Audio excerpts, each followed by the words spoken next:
Good day, ma'am. This is Grimlee Palisoc of BSB 1A. Today, I will be reading a manuscript entitled What is an Educated Man? What is an educated man? When I say educated man, I do not refer to the individual who has read 1,000 books and magazines. However, important reading may be to the life of the mind. One of the most unfortunate things in this country is that so much is read by so many who do not know what to read. Because of cheap paper and printing and comics, pulp magazines and cheap literature have replaced the classics and the great masterpieces. As a consequence, an enormous mental garbage has been piled up beyond our collective capacity to liquidate. Writers of history 100 years from now, in assessing the quality of education in the Philippines, may have ample reason to say that our schools have produced a vast population able to read, but unable to distinguish what is worth reading. It was Mark Twain, I believe, who said he never allowed his schooling to interfere with his education. When I use the term educated man, I do not mean the individual who has memorized 1,000 facts and assembled in his mind 1,000,000 data, on the basis of which he has earned a string of academic degrees. I do not mean to minimize the importance of memory, for it is stating the obvious when I say we should be able to observe, sort out, and remember relevant facts so we may have a sound basis for each judgment. Of Themistocles, it has been said that he knew by heart the names of 20,000 citizens of Athens, and Cyrus, it is recorded, knew every soldier in his huge army.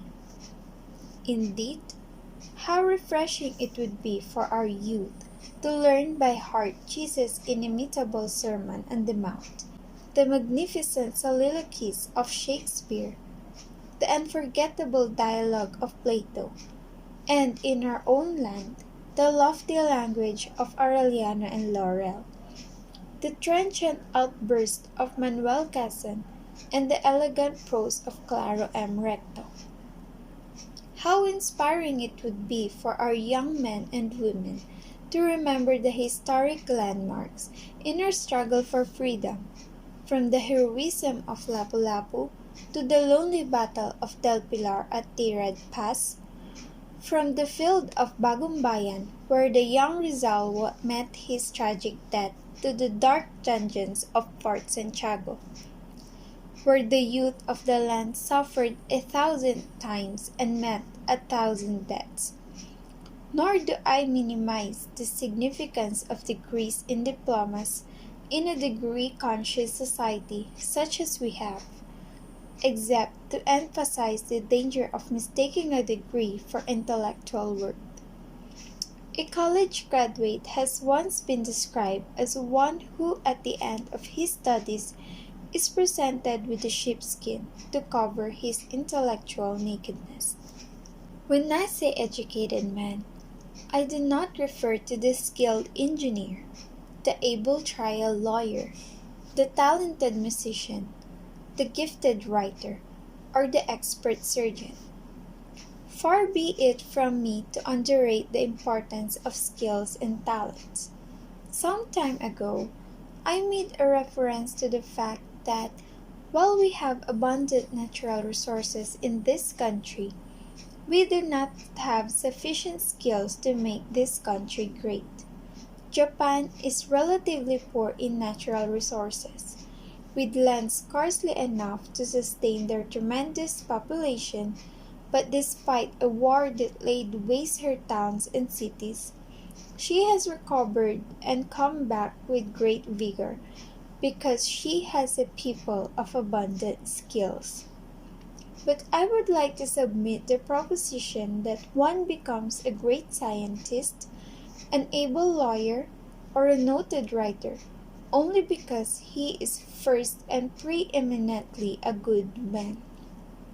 An abundant talent employed to serve an evil and is a prostitution of divine endowment. What then is the educated man? Is he the man who has read a lot? Partly yes, because his reading is serious and discriminate and uplifting.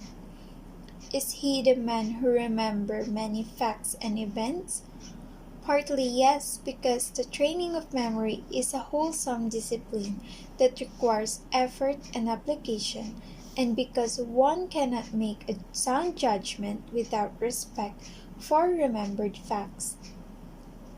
Is the educated man, then, one who because of his skills is able to provide for himself and his family? Partly yes, since education should teach us how to make a living. But there is one thing we should always remember, and it is this: that far more important than the making of a living is a living of life, a good life, a meaningful life, an abundant life.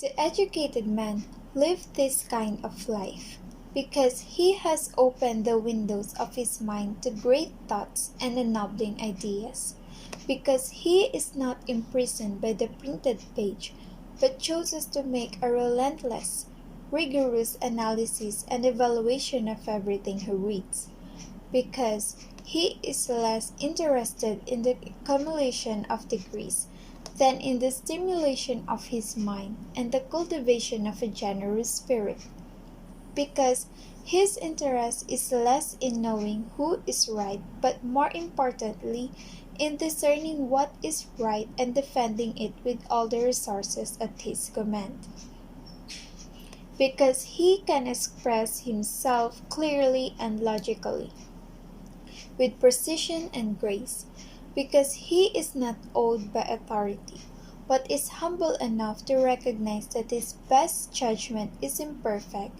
and may well be thwarted by error or pride, because he has a deep reverence for the inherent worth and dignity of every human being as a creature of God, because he has healthy sense of values, a breadth of outlook, and the depth of compassion, which a purposeful education generates, because whenever he talks about good government, he is prepared and willing to sacrifice himself for it, and because he lives a life of relevance to the world in which we live, a sharing in the problems of his time and doing whatever he can with intelligence and fairness and understanding.